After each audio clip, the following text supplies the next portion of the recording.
Welcome to Eklavya स्नातक and I am Sachin. और आज की इस वीडियो में हम सभी बीए प्रोग्राम सेमेस्टर 4 से जो आपका सब्जेक्ट है हिस्ट्री ऑफ इंडिया 1700 से लेकर 1950 तक, इसकी यूनिट 1 करने वाले हैं और इजी एक्सप्लेनेशन आपको देखने को मिलेगी। और India in the 18th century हमारा टॉपिक है और एसओएल की बुक में इसको state of society in 18th century नाम से भी दिया हुआ है चैप्टर को। ठीक है, तो आपको कंफ्यूज नहीं होना है।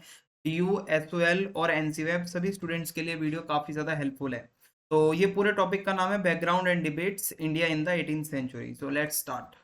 आपसे छोटी सी रिक्वेस्ट है, आप मुझे प्लीज इंस्टाग्राम पे फॉलो कर लें और आपकी जो भी क्वेरी है आप आके मुझसे पूछ सकते हैं। मेरा यूजर नेम आप सभी के सामने लिखा हुआ है और आपको ये जितने भी नोट्स होंगे जो भी आपको पढ़ाया जा रहा है इसकी पीडीएफ हमारे टेलीग्राम चैनल एकलव्य स्नातक 1 पर मिल जाएगी। वहां पे जाके आप इसको चेक कर सकते हैं। आगे बढ़ते हैं। सिलेबस की अगर हम बात करें तो यूनिट 1 है India in the 18th century, background and debates. मैं आपको बता रहा हूँ एसओएल की बुक में हो सकता है टाइटल थोड़ा सा अलग लिखा हुआ हो, पर आपको कंफ्यूज नहीं होना। जो मैं आपको पढ़ा रहा हूँ यही आपकी यूनिट 1 है, ठीक है। और रेगुलर में तो यही सिलेबस आपको मिला होगा। तो ये आपकी टोटल 8 यूनिट्स हैं। ठीक है, सबसे पहले मैं आपको इंट्रोडक्शन के साथ स्टार्ट करवाता हूँ। 18th सेंचुरी का जो टाइम था वो इंडियन हिस्ट्री में एक ऐसा टाइम था कि ट्रांजिशन हो रहा था, या आप कह सकते हो चेंजेस आ रहे थे, पॉलिटिकल चेंजेस हों, सोशल चेंजेस हों। ये सब चेंजेस का ही टाइम था जो 18th सेंचुरी का जो टाइम है। एंड द मुगल एम्पायर, जो कि आप कह सकते हो कि 16th सेंचुरी से लगभग वो स्टार्ट हुए थे, या उससे भी थोड़ा सा पहले मान के चलो। ठीक है, वो अब डिक्लाइन होने वाला था जो आपका मुगल एम्पायर है। और रीजनल पावर्स, रीजनल छोटे छोटे राजा महाराजा वो एमर्ज हो रहे थे, लगातार उनके बीच में कॉन्फ्लिक्ट चलते रहते थे।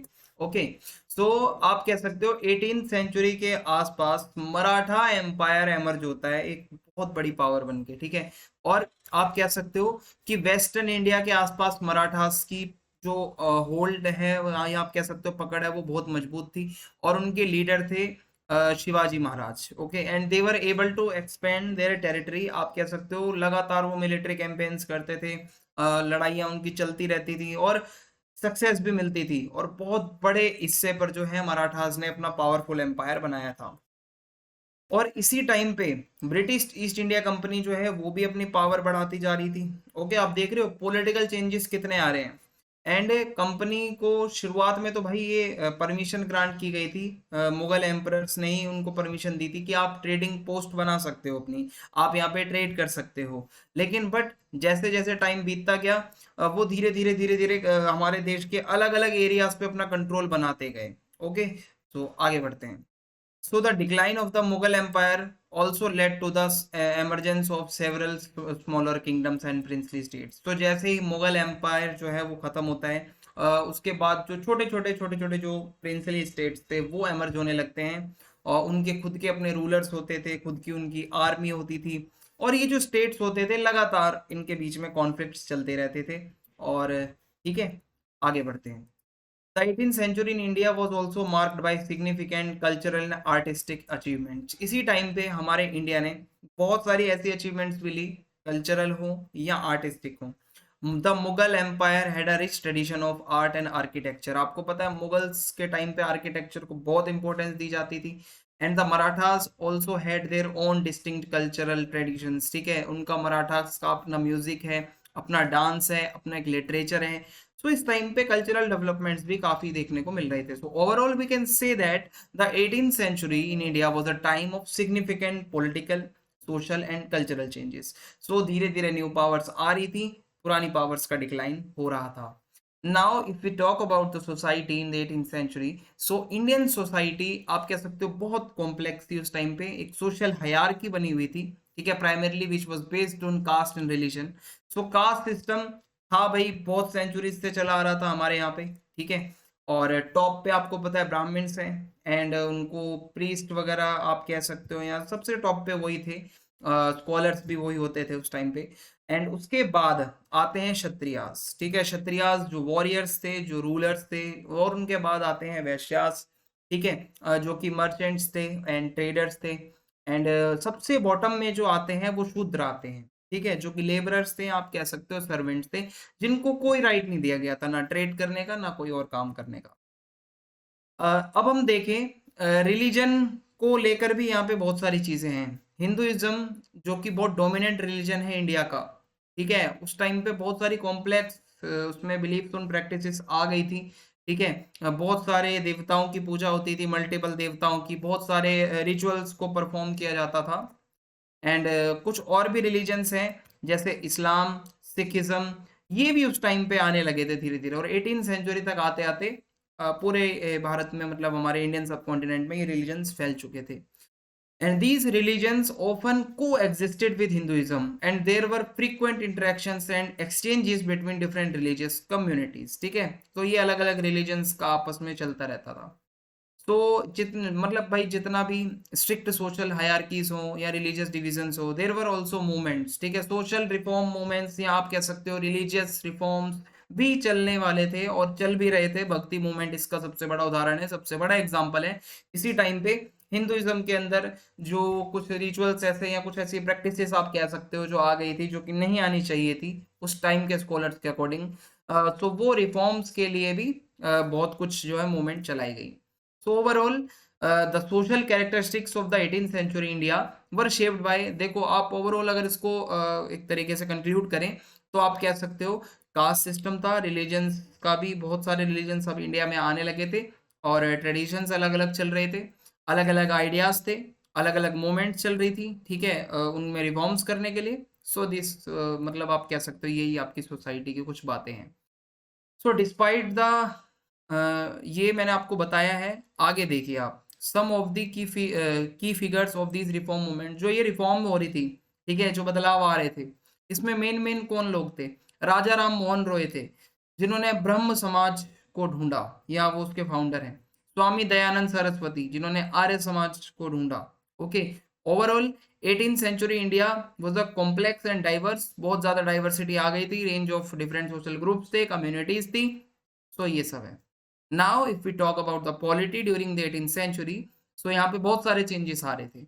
मुगल एम्पायर जा रहा था डिक्लाइन की तरफ, और यूरोपियन कॉलोनियल पावर्स आ रही थी पावर में। The Mughal empire which had ruled over much of the Indian subcontinent since the early 16th century, अब वो 18th सेंचुरी तक आते आते डिक्लाइन के बिल्कुल उस पे था। So the emperor was suppose to be the ultimate authority, आपको पता है मुगल्स में एम्परर को सबसे अल्टीमेट अथॉरिटी मानी जाती थी, उसकी पावर जा चुकी थी। ठीक है, और रीजनल पावर्स एमर्ज हो रही थी, such as Maratha empire in the western India, and the Marathas were able to expand their territory through a series. और भाई मराठास ने, ये मैंने आपको पीछे बता ही दिया है कि वो अच्छे खासे मतलब एरिया में उन्होंने अपना रूल किया है। ओके, इसी टाइम पे ब्रिटिश ईस्ट इंडिया कंपनी भी आ चुकी थी, ये मैंने आपको बता दिया है। और भी यूरोपियन पावर्स जैसे कि फ्रेंच, डच, ये भी इंडिया में आने लगे थे 18th सेंचुरी तक, बट वो इतने ज़्यादा सक्सेसफुल नहीं हुए जितने ब्रिटिशर्स हुए। Overall we can say that political features of 18th century India were, कि भाई डिक्लाइन हो रहा है मुगल एम्परर्स का, मुगल एम्पायर का, एमरजेंस हो रहा है कुछ रीजनल पावर्स का लाइक द मराठास, और इन्फ्लुएंस बढ़ रहा है यूरोपियन कॉलोनियल पावर्स का, और खासकर ब्रिटिश ईस्ट इंडिया कंपनी का। अब अगर हम इकोनॉमिक कंडीशन पे बात करें, देखिए 18th सेंचुरी की बात हो रही है तो हम सारे एक्सपेक्ट्स के ऊपर बात कर रहे हैं, ज़्यादा डीप में नहीं आपको मैं लेके जा रहा, उतना ही करवा रहा हूँ जितना आपको लिखना है। इंडिया, अगर हम 18th सेंचुरी में देखें, आप कह सकते हो कि ये इंडिया को कहा जाता है लैंड ऑफ कंट्रास्ट। क्यों? क्योंकि बहुत ज़्यादा एक्सट्रीम पॉवर्टी थी उस टाइम पे, गरीबी थी, और उसी टाइम पे बहुत ज़्यादा अमीर लोग भी थे जो बहुत लग्जरी लाइफ जी रहे थे। दोनों चीज़ें को एक्सिस्टेड थी। ठीक है, और while the nobles were rich, जो बड़े बड़े अधिकारी होते थे वो अमीर होते थे, पावरफुल होते थे, लग्जरी और कंफर्ट में रहते थे। वहीं जो फार्मर्स हैं, जो पीजेंट्स हैं, वो उनका ऑपरेशन होता था, ऑप्रेस्ड थे और इम्पॉवरिश्ड थे, यानी कि बहुत ज़्यादा दिक्कतों में वो रह रहे थे। The important centers of the textile industries were Dhaka and Murshidabad in Bengal, and Patna in Bihar, Surat, Ahmedabad, and Bharuch in Gujarat, Chanderi in Madhya Pradesh, Burhanpur in Punjab, and Masulipatam, Aurangabad and Vishakhapatnam in Andhra Pradesh, and the Bangalore in Mysore, yani ki Karnataka, and Coimbatore and Madurai in Madras. Kashmir was a center of woolen manufacturers. ये कुछ बातें हैं textile industries से related, कुछ important जो centres थे वो मैंने आपको बता दिए। फॉर सेंचुरीज आप कह सकते हो इंडिया को जाना जाता था उसके कॉटन प्रोडक्ट्स के लिए, बहुत ज़्यादा बहुत डिमांड होती थी भाई। ठीक है, रोम के अंदर during the time of ancient India, and the principal exports of India consisted chiefly of silk and cotton stuff. जो ज़्यादातर एक्सपोर्ट होते थे पहले के टाइम पे इंडिया के, वो सिल्क होता था एक्सपोर्ट में, और कह सकते हो कॉटन का सामान आता था। So in the 18th century India ज़्यादातर एग्रीकल्चरल इकोनॉमी थी, एग्रीकल्चर बेस्ड इकोनॉमी थी, और ट्रेड एंड कॉमर्स वगैरह भी चलता रहता था। And Mughal empire which had dominated the reason for centuries was in decline. Okay, और हमारा मुगल एम्पायर जो उस टाइम का था वो धीरे धीरे धीरे डिक्लाइन की तरफ जा रहा था, और ब्रिटिश ईस्ट इंडिया कंपनी का कंट्रोल बढ़ता जा रहा था। So Indian economy was characterized by a complex network of regional markets, यानी कि बहुत सारी रीजनल मार्केट्स होती थी, और बहुत ज़्यादा ट्रेड होता था टेक्सटाइल्स का, स्पाइसेस का, और कुछ मेटल्स होते थे जो बहुत ज़्यादा प्रीशियस होते थे उनका। कॉटन इंडस्ट्री बहुत इंपॉर्टेंट है, ठीक है, लार्जेस्ट प्रोड्यूसर आप कह सकते हो, प्रोड्यूसर था भाई इंडिया कॉटन टेक्सटाइल्स का दुनिया में एक टाइम पे। And the weaving of fine muslin, ठीक है, was a specialised industry in Bengal, and the weavers were renowned for their skills. जो वीवर्स होते थे, बुनकर जो होते थे, बहुत बंगाल के फेमस थे, उनकी स्किल्स की वजह से उनको बहुत ज़्यादा मतलब एडमायर किया जाता था। रेवेन्यू सिस्टम जो था मुगल एम्पायर का, उसको हम लैंड टैक्स या फिर कह सकते हो वो लैंड के ऊपर ही बेस्ड था, या जिसको आप जमींदारी सिस्टम कहते हो। ब्रिटिश ईस्ट इंडिया कंपनी जब आई इनिशियली, वो इंडिया में एक ट्रेडिंग कंपनी की तरह आई थी। धीरे धीरे धीरे धीरे वो है उसने एडमिनिस्ट्रेशन के ऊपर कंट्रोल पाना स्टार्ट किया, और उसका इन्फ्लुएंस धीरे धीरे बढ़ता गया, और इससे एक रेवेन्यू कलेक्शन का नया सिस्टम आया एडमिनिस्ट्रेशन में, जो कि ईस्ट इंडिया कंपनी वालों ने अपने हिसाब से बनाया था। ओके, आपने हिस्ट्री में और भी पहले पढ़ा होगा, ठीक है, इस्तमरारी बंदोबस्त जिसको हम कहते हैं, या परमानेंट सेटलमेंट भी जिसको कहते हैं। ओके, आपने 12th में पढ़ा होगा। The British begin to export raw materials from India. अब ब्रिटिशर्स क्या करते थे, हमारे यहाँ से रॉ मटेरियल्स जो हैं वो भेजते थे इंडिया से, जैसे कॉटन, सिल्क, इंडिगो, एंड वो इंपोर्ट करते थे बने हुए सामान ब्रिटेन से। इससे क्या होता था, ट्रेडिंग इम्बैलेंस हो रहा था। So this along with the companies policy of annexing, देखो कंपनी की एक और पॉलिसी थी, वो ज्यादा से ज्यादा इंडियन स्टेट्स को एनेक्स करना चाहती थी, कब्जे में लाना चाहती थी। ईस्ट इंडिया कंपनी सिर्फ ट्रेड के लिए नहीं आई थी, वो पॉलिटिकल पावर को भी कैप्चर करना चाहती थी। So overall the 18th century in India was a time of transition. Overall we can say that एक ट्रांजिशन हो रहा था, चेंजेस आ रहे थे। आप कह सकते हो मुगल एम्पायर जा रहा था, ब्रिटिश इन्फ्लुएंस बढ़ रहा था, इंडियन इकोनॉमी का भी यहाँ पे ट्रांसफॉर्मेशन हो रहा था।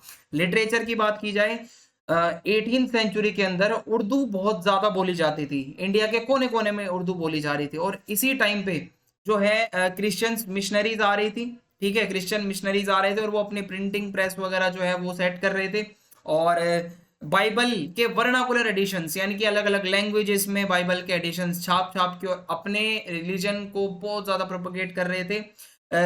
ज़ीगेन बेल्ग, ये एक डच मिशनरी है जिन्होंने तमिल ग्रामर एंड इन्होंने तमिल वर्जन बाइबल का जो है पब्लिश किया, और तमिल डिक्शनरी भी इन्होंने बनाई। ओके, आर्ट की बात करें तो there was a lack of patronage at Delhi on the account of disintegration of the Mughal empire, क्योंकि जो आर्टिस्ट थे वो ज्यादातर माइग्रेट कर चुके थे हैदराबाद, लखनऊ, मुर्शिदाबाद और जयपुर वगैरह में। ज्यादातर जो पेंटर्स थे ऑफ द मुगल स्कूल, ये हैदराबाद, लखनऊ, कश्मीर और पटना वहीं पे ही जा चुके थे, वहीं इन्होंने अपना काम किया। न्यू स्कूल्स ऑफ पेंटिंग्स अब यहाँ पे हमें देखने को मिलते हैं, जैसे paintings of Kangra and the Rajput schools यहाँ से आने लगती है, नई नई पेंटिंग के स्कूल है भाई। And music continue to develop, music का लगातार डेवलपमेंट हो रहा था 18th सेंचुरी तक आते आते, particularly in the reign of Mohammad Shah के रीजन में ज्यादा म्यूजिक था। Now if you talk about the debates, तो 18th सेंचुरी इन इंडिया आप कह सकते हो एक पॉलिटिकल, इकोनॉमिक और सोशल चेंजेस का टाइम था, जिससे बहुत सारी डिबेट्स भी हुई। और ये जो डिबेट्स थी इससे क्या है कि इंडियन सोसाइटी के क्या चैलेंजेस थे उस टाइम पे, इस पे ज्यादा डिबेट होती है। So one of the most significant debate was about the nature of the Mughal empire. Mughal empire का नेचर कैसे था, इसके ऊपर ज्यादा डिबेट होती है। So the Mughal empire had been the dominant, ठीक है, ये बहुत ज्यादा डोमिनेट कर रहा था इंडिया को 2 सेंचुरीज तक लगभग।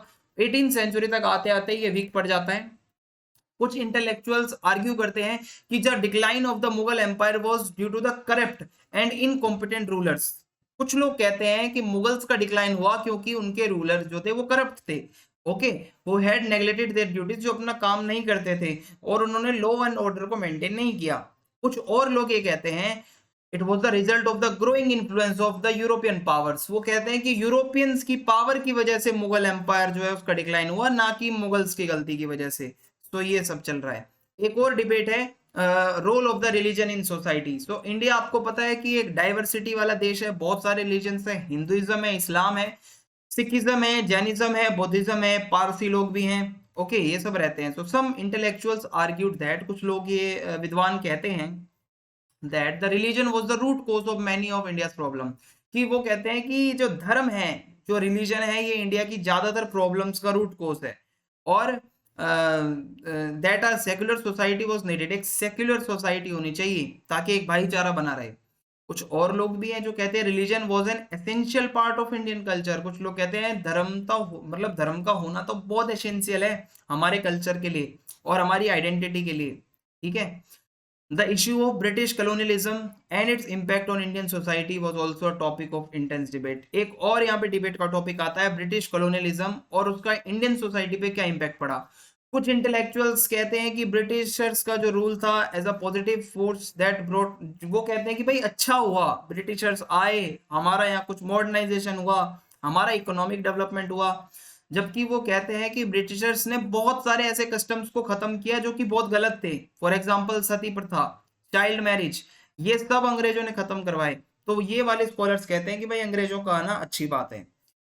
अदर रूलर्स अदर्स जो स्कॉलर्स हैं वो ये मानते हैं कि ब्रिटिश रूल जो था वो एक्सप्लॉइटेशन का टाइम था, डोमिनेशन का टाइम था, हमारे यहाँ के गरीब लोगों को बहुत ज्यादा एक्सप्लॉइट किया अंग्रेजों ने।